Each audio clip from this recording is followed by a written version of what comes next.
Hello and welcome back. Today we're going to be doing another Boson NetSim lab. I'm Benjamin Williams, and today we're in the infrastructure section within Boson, and we're doing STP and MST configuration. So we're going to be working with regular spanning tree and multiple spanning tree. So it says the objective in this lab, you will learn to create a virtual LAN VLAN to segment a network into separate broadcast domains.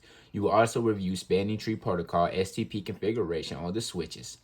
So we want to basically separate these PCs, I guess, so they're on different broadcast domains. So if one of the PCs send a broadcast, it'll only be heard on that VLAN and or subnet. And all of the other PCs will not receive that traffic. Also, we are going to be dealing with STP, so we're going to be dealing with layer 2 as well. We can see we have a triangle, so we really have a physical loop, but spanning tree is going to block that physical loop, disabling one of these ports, so we do not have a layer 2 loop where, if a broadcast is sent, then it just continues the loop and it becomes a broadcast storm and then brings the network down. So STP is very important to prevent loops from occurring within our network. So that's what we're going to be doing in this lab. I've already read all of the commands and also the descriptions for this lab right here. So we're going to be doing our regular. We're going to keep our topology up here in the top left. We're going to be reading all of our instructions top right, and we're going to be doing our configurations down here at the bottom within the CLI of each device. So let's go ahead and get on to our lab task. So it says task number 1, review STP. In this task, you will learn how the root bridge is selected. So it's asking for question number 1, which switch on the network is the root bridge? So let's figure that out. Let's go to switch A. We're on that now. Let's do an enable, and let's do a show spanning tree. All right, so we can see we only have one VLAN up. So the STP, it's only one STP topology on this device right here, and it's for VLAN 1. If we had more VLANs, STP, if we were using PVST, each VLAN will have its own spanning tree topology. So right here we can see that switch A, it looks to be, is the root bridge, because we're seeing right here is saying this is the root. So we basically figured out what the root bridge is. So we can go ahead and answer question number 1. I'm going to go ahead and bring my iPad into the screen and write down the answers to the questions that it's asking. So for number 1, let's go ahead and put switch A is our root bridge. So let's leave our iPad right there. And let's just look at the spanning tree information on all of the other switches. So let's do a show spanning tree here. And we can see that this is not the root bridge because it does not have, it's not saying in the root ID that it is the root bridge. We can see the root bridge is this MAC address right here, which is switches A's MAC address, as we can see right here. This is switches B's MAC address down here within its bridge ID. It's going to send BPDUs, including its priority and also its MAC address, to all other switches. And that's the way that they're able to determine which switch is going to be the root bridge. So let's go ahead and go to switch C. Let's do an enable, and let's do a show spanning tree over here. And we can see as well that the root bridge ID is switch A's MAC address, and this is switches C's MAC address and priority for its bridge ID. Okay, perfect. So it says right here for question number 2, what bridge priority is configured on these switches? So we can see the bridge priority for all of the switches is configured to be 32,768. Of course, it's going to add 1 for the VLAN. So as we can see right here, we can see the priority is 32,769 because it adds 1 for the VLAN. So we can go ahead and put that down for each switch. It is 32,769, but it's configured for 32,768. So we're going to put configured, and then we're going to put VLAN beside 32,769.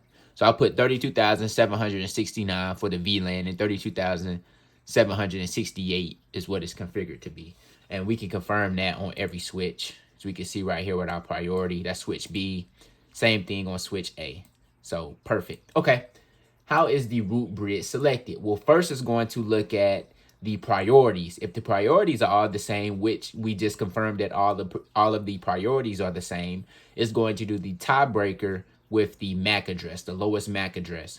So it looks to be as if switch A has the lowest MAC address between all of the switches, and that's why it was elected to be the root bridge. As we can see, switch C is 000C138. This is 000C1461, and this one is 00C1289.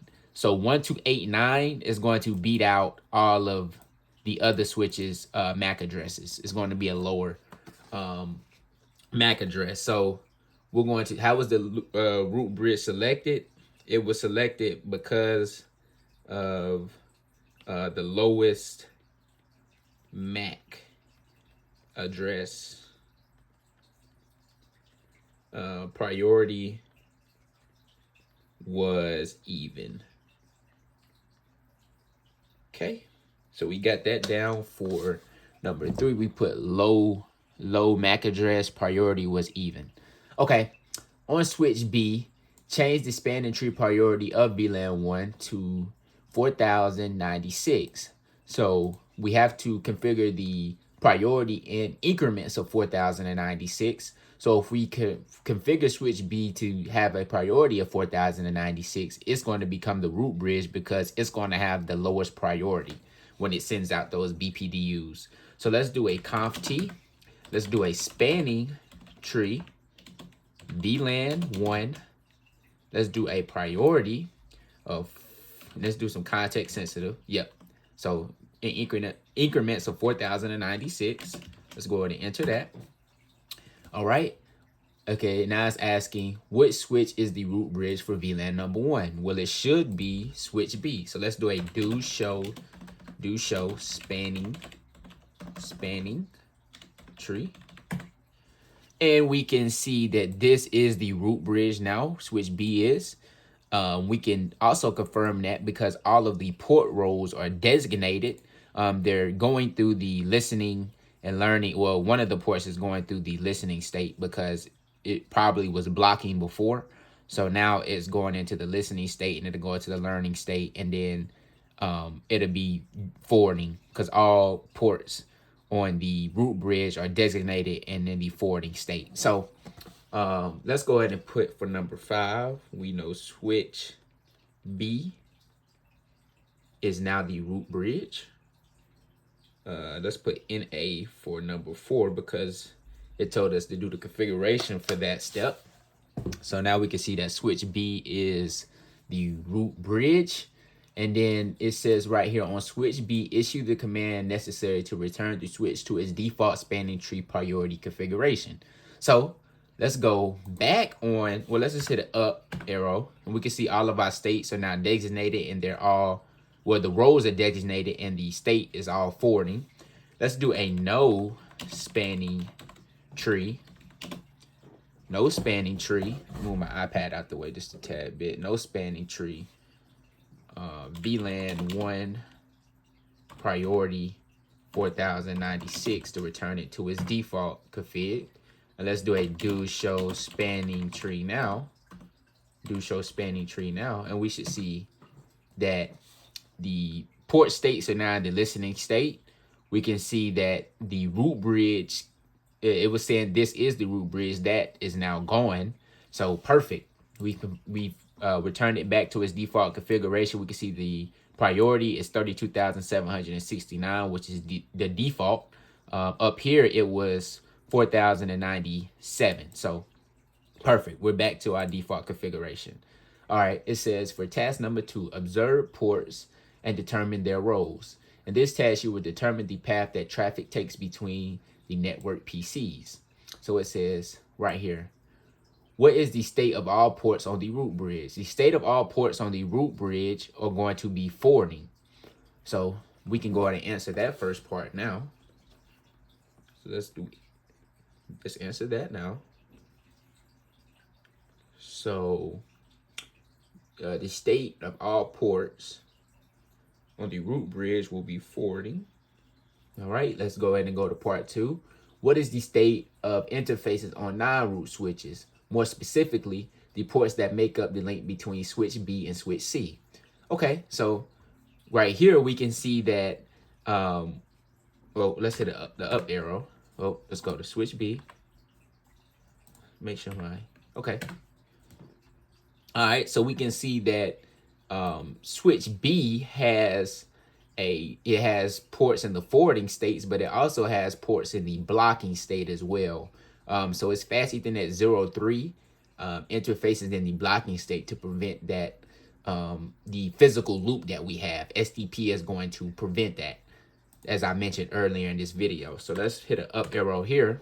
We can see that, well, I didn't mean to do that on switch A. Let's go over to switch C. Yep. So we can see that all of our port states over here on switch C are forwarding because we blocked one of the ports on switch B, so that prevented the spanning tree, that prevented the layer 2 loop. So let's go over here. We can say forwarding and blocking for part 2 of question 1. Okay. And we're going to say it's blocking on switch B. And that's the fast Ethernet 03. Fast Ethernet 03. Okay.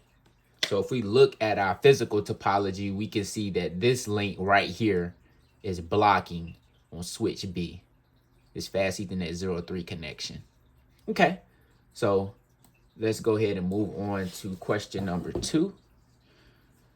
It says, what is the role of a port that is displayed as designated in the show spanning tree output?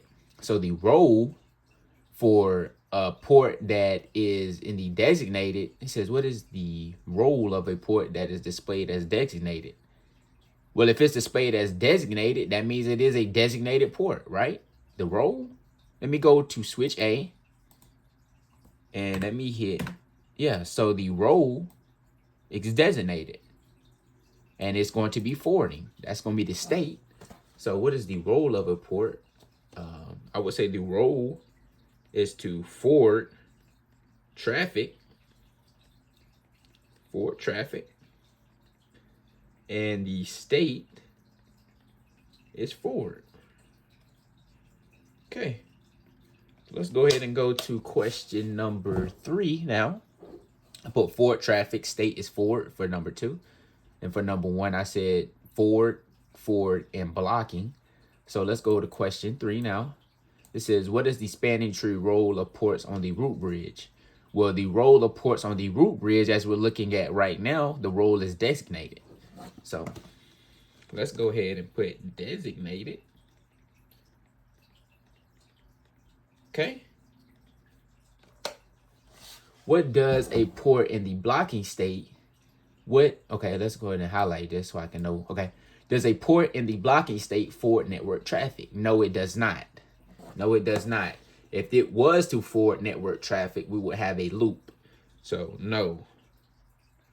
And it's very important that we have a port, especially if we have a triangle like we have in this lab right here.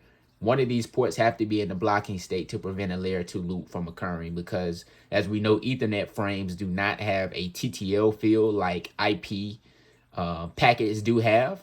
So Ethernet frames just continue to loop nonstop. So it says, describe the path a packet would take through the switches between PC2. So this is PC2 and PC3. So we just explained that this fast Ethernet 03 connection is blocking. So PC2 will go to switch B. It'll go up to switch A, to switch C, and then over to PC3. So let's go ahead and put that down. We're going to go to switch B. Then it will go to switch A. Then it will go to switch C. Okay. Now we know that. All right, so let's go on to question number 6 now. It says, in this step, you will observe the changes of port states as spanning tree elects a new root bridge. You will issue the show spanning tree command multiple times on switch A immediately after you change the spanning tree priority on switch B. So it says issue the show spanning tree command on switch A and review the initial output. So let's hit the up arrow and let's just enter. Okay, perfect. On switch B, change the spanning tree priority of VLAN 1 to 4096 and then immediately access the console of switch A and issue the show spanning tree command. Okay, so let's go over to switch B and let's do a spanning tree VLAN 1 priority of 4096. All right, let's go over to switch A now and watch it transition through its ports state. So right now we can see that 2 of the ports are in the listening state, and it's going to be in this state for 15 seconds. So let's give it a few moments to transition through the listening state. Okay, now we can see that we're going to be in the learning state for another 15 seconds. So now it's learning MAC addresses. Before in the listening state, it just listens. Now it's going to learn MAC addresses. So let's see. Now we're in the forwarding state. So that is perfect. That's what we want to see. All right. So it says, what did you observe as spanning tree on the switches converge? So we basically watch the ports go through the different stages. We seen it go through the listening state, and then we also seen it go through the learning state. On switch B, return the switch to its default spanning tree priority configuration. So let's go to switch B and let's do a no spanning tree VLAN 1 priority of 4096. Perfect. All right. On switch B's fast Ethernet 01 interface, issue the spanning tree cost 100 command to influence the path traffic from switch B to switch B to the root port. So let's go to switch B. And basically what we're going to do is we're going to raise this cost of the fast Ethernet 01. So it's not going to be the root cost, the root port, I should say. The root port will most likely be the fast Ethernet 03 connection, because the fast Ethernet 01 connection will have a higher cost. Now that we rise, if we increase the cost to 100. So let's do a spanning tree cost